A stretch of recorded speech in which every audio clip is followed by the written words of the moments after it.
Students, आइए बच्चों, आज हम आपको इस वीडियो में क्लास 10 का पाठ्य पुस्तक क्षितिज भाग 2 का जो गद्य खंड है चैप्टर 11 बाल गोविंद भगत, इसका जो इम्पॉर्टेंट क्वेश्चन है उसको हम आपको देंगे।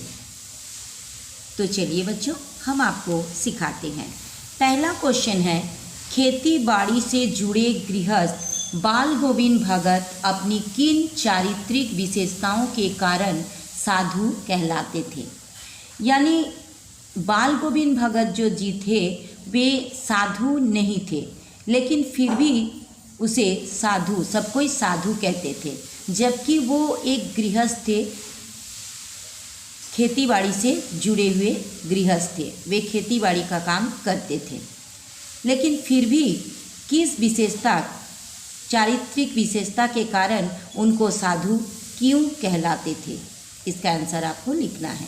एकदम ही सरल भाषा में लिखा हुआ है कि आप इसको कॉपी में नोट कर लीजिएगा और इसको पढ़ने से ही आपको एकदम बिल्कुल समझ में आ जाएगा।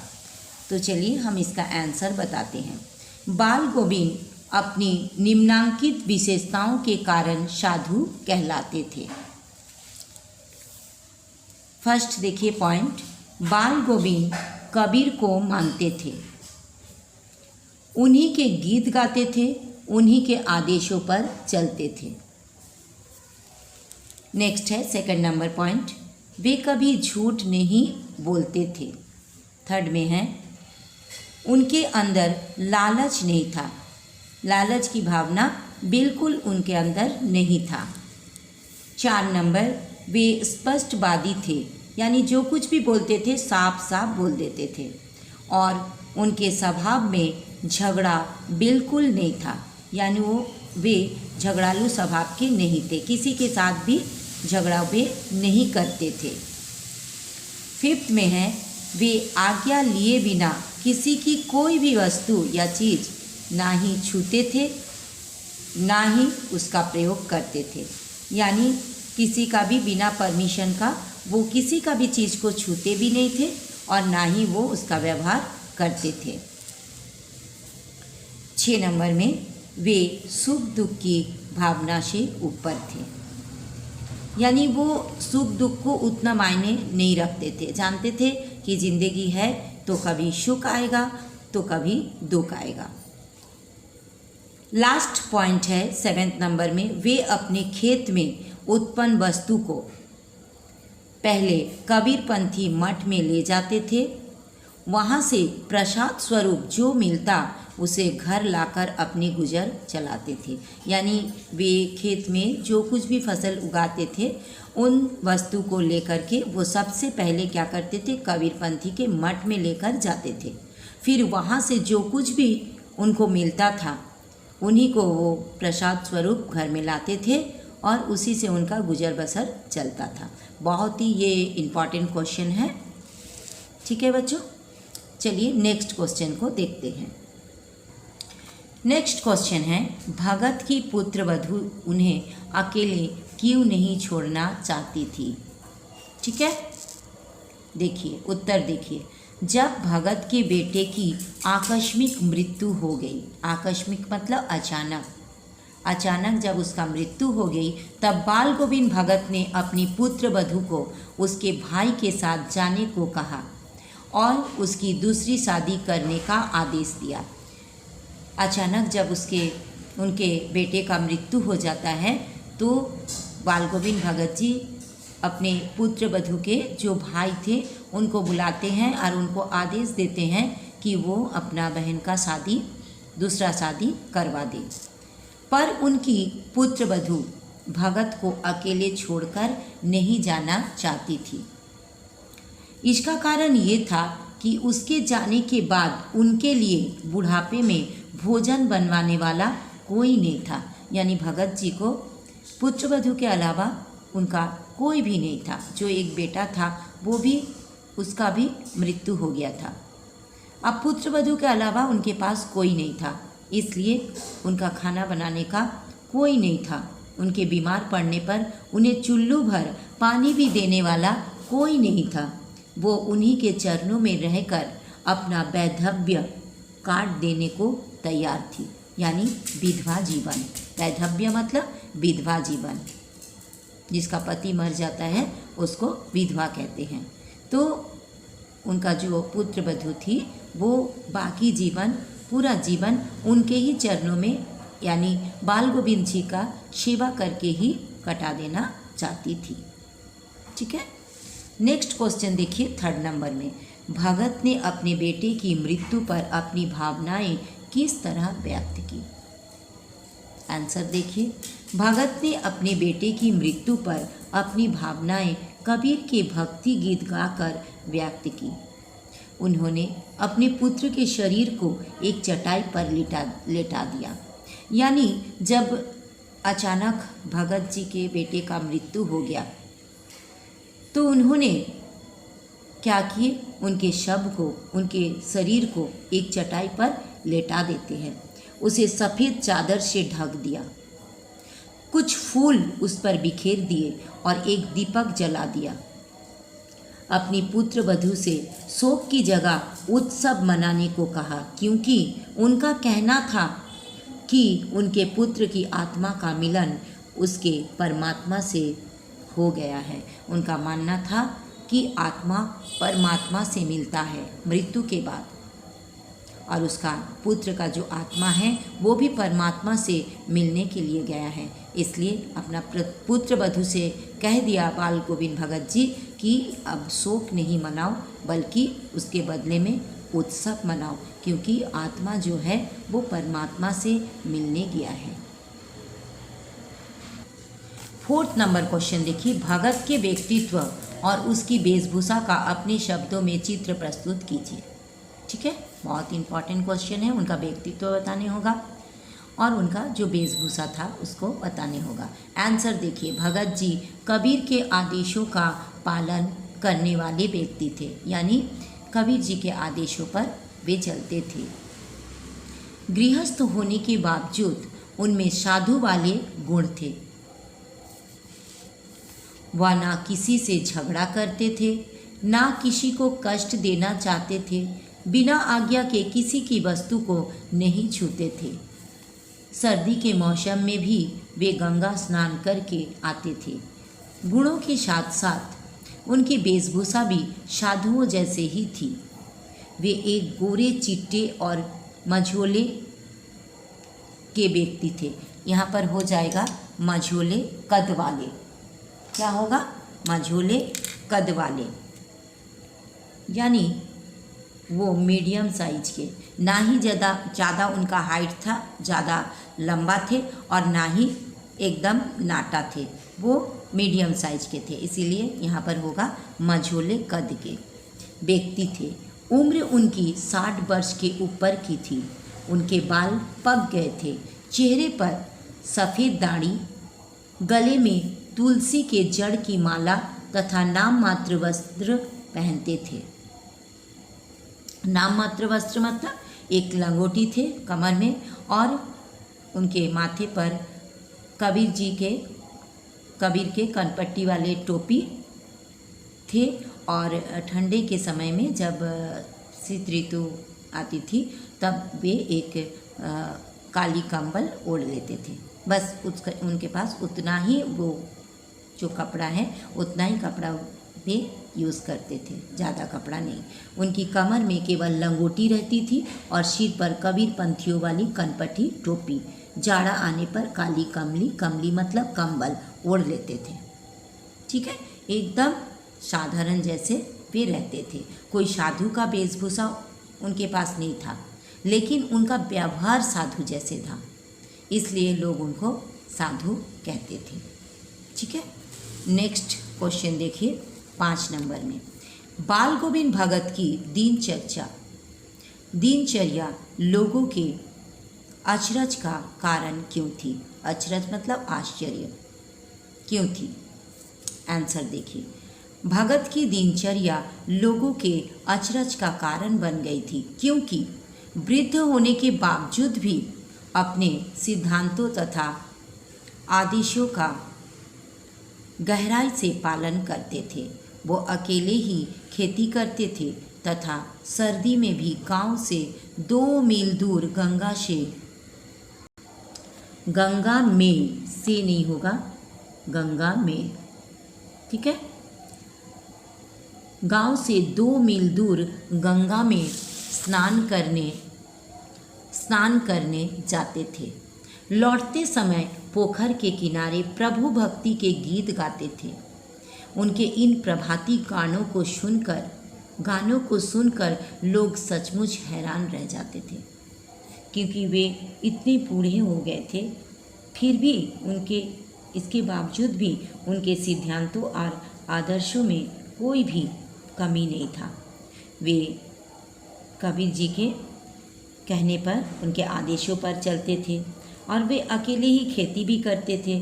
और सर्दी के समय यानी ठंडा के मौसम में भी गांव से 2 मील दूर जो गंगा नदी है उनमें वे स्नान करने जाते थे और लौटते समय वो पोखर के किनारे प्रभु के, कबीर जी के गीत गाते थे। और वो प्रभाती गीत गाते थे, मतलब भोर में भी वो गीत गाते थे, जिसे सुनकर लोग सचमुच हैरान हो जाते थे। अब चलिए 6 नंबर क्वेश्चन को देखिए। पाठ के आधार पर बाल गोविंद भगत के मधुर गायन की विशेषता लिखे। यानी वो जी बाल गोविंद भगत जी जो गाते थे तो उनका सुर बहुत ही मधुर था, तो उनके जो गायन था, गीत था, उसकी विशेषता को बताने होगा। उत्तर देखिए, भगत कबीर के आदर्शों का पालन करते थे तथा उनके ही भक्ति गीत अपने मधुर स्वर में गाया करते थे।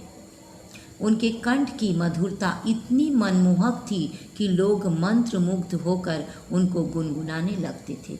इतना सुरीला, इतना मधुर आवाज़ उनका कि उनका गीत सुनकर लोग बहुत ही खुश हो जाते थे और अपने मन में उनका गीत सुनकर सभी लोग गुनगुनाने लगते थे। इतना उनका आवाज़ जो था वो मधुर था।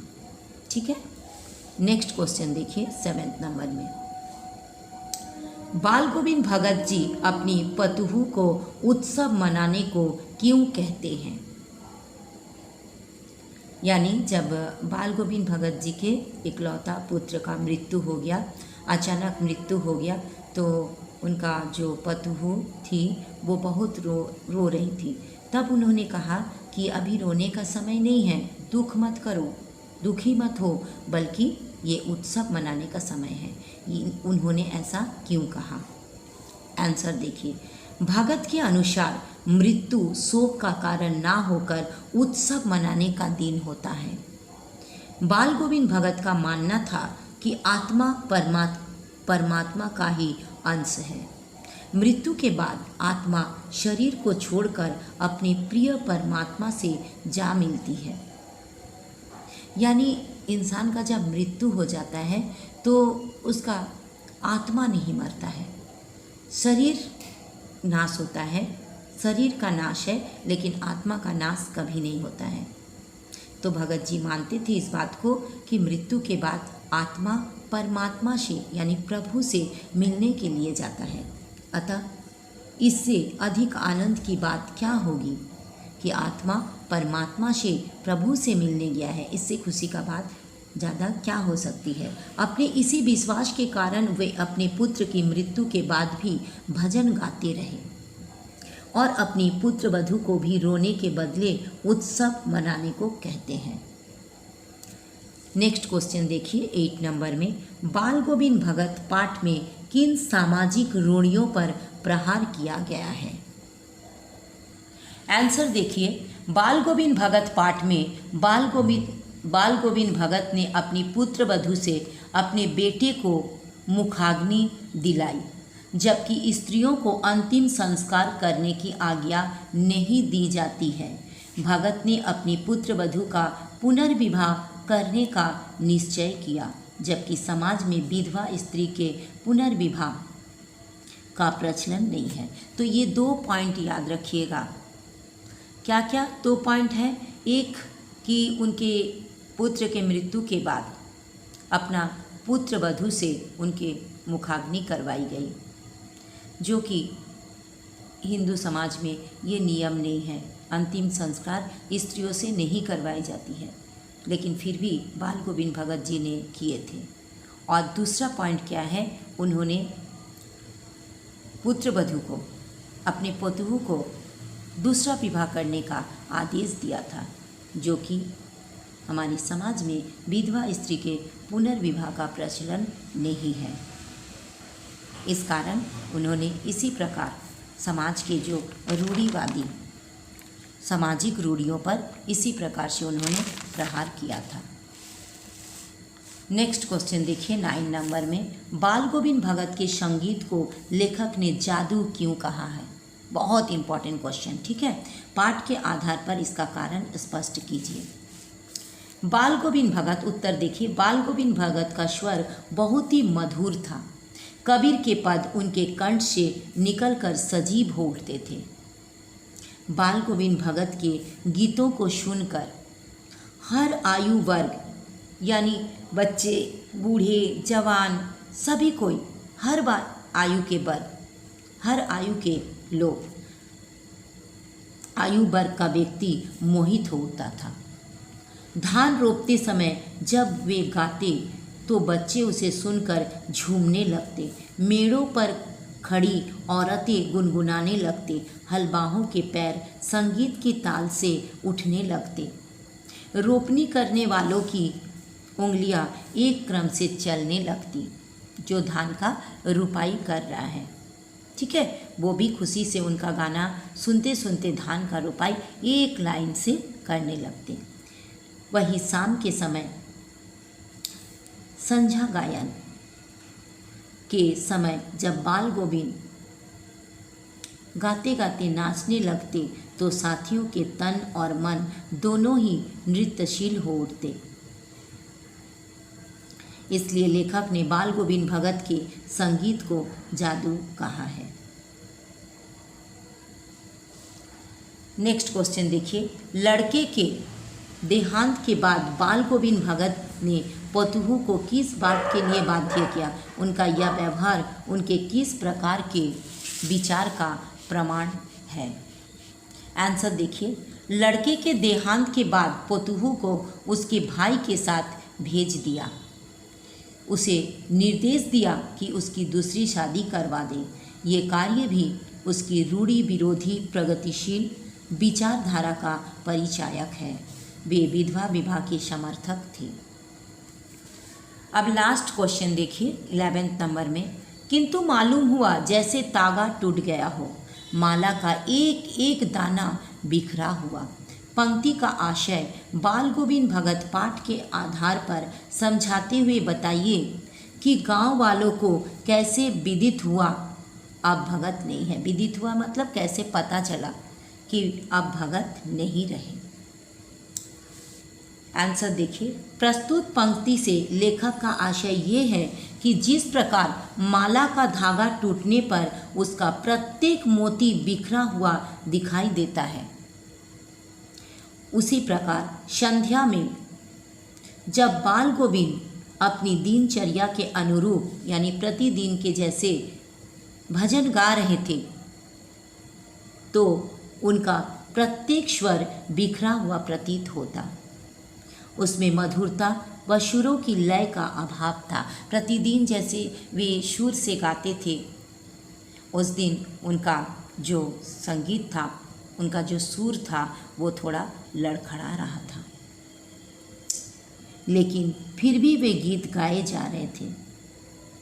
भोर के समय जब लोगों को उनके संगीत का स्वर सुनाई नहीं दिया तो जाकर देखने पर मालूम हुआ कि वे अब नहीं रहे। इस प्रकार लोगों को पता चल गया कि बाल गोविंद भगत जी अब इस दुनिया में नहीं रहे।